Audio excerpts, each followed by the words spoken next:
Praise the Lord. ஆண்டவராகிய இயேசு கிறிஸ்துவின் நாமத்தினால உங்களுக்கு அன்பின் வாழ்த்துக்கள். பிரியமான தேவ பிள்ளைகளே, இன்றைக்கி நம்ம என்ன காரியத்தை பார்க்க போகிறோன்னா, ஒரு வசனத்தை எடுத்து வாசிப்போம்.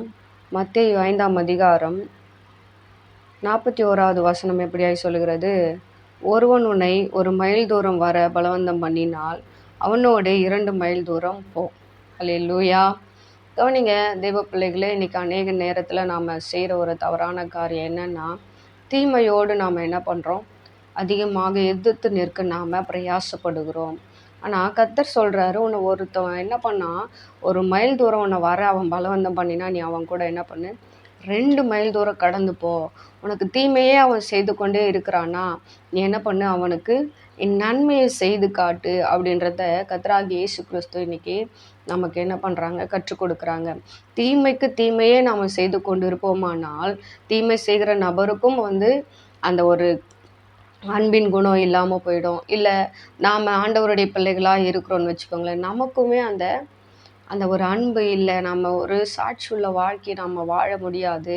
கிறிஸ்து ஒரு மனுஷனுக்குள்ளே வருவானால் நம்ம என்ன பண்ணணும்னா, புது சிருஷ்டியாக நாம் மாற வேண்டும். தீமையோடு நாம் எதிர்த்து நிற்கவே கூடாது.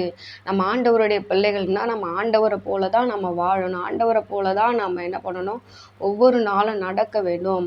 வேதவசனம் சொல்லுது, உனக்குள்ளே இருக்கிற அந்த வெளிச்சம் இருள் ஆகாதபடிக்கு நீ என்ன பண்ணணுமா, எச்சரிக்கையாக இருக்கணுமா. அப்போது ஒருவேளை இந்த உலகத்தில் இருக்கிற மனுஷர்கள் உன்னை இருளுக்குள்ளாக நடத்த, இல்லை இருளுக்குள்ளாக தள்ளுவதற்கு இப்படிப்பட்ட தீமையான காரியங்களை உனக்கு எதிர்த்து செய்யும்போது நீ என்ன பண்ணக்கூடாது, அதனோடு கூட நீ எதிர்த்து நிற்கக்கூடாது என்று சொல்லி கர்த்தராகிய இயேசு கிறிஸ்து இன்னைக்கு உங்களுக்கும் எனக்கும் கற்றுக் கொடுக்குறாங்க.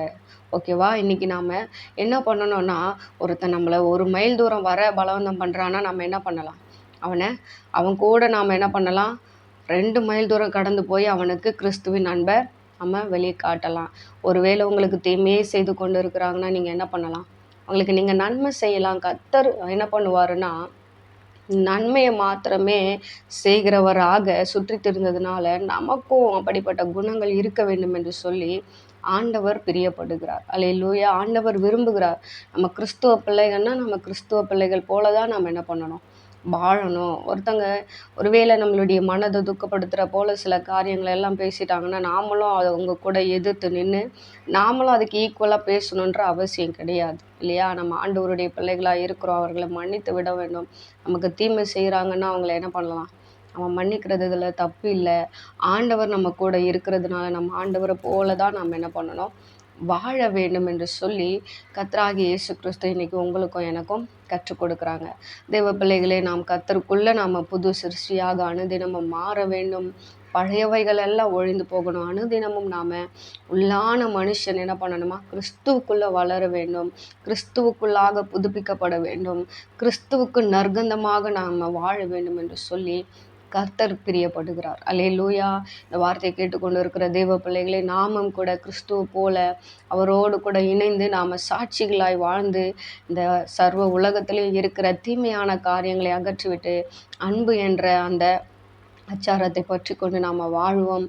கர்த்தர் நம்ம குடும்பங்களையும் ஆசீர்வதிப்பாராக. தேங்க்யூ. God bless you.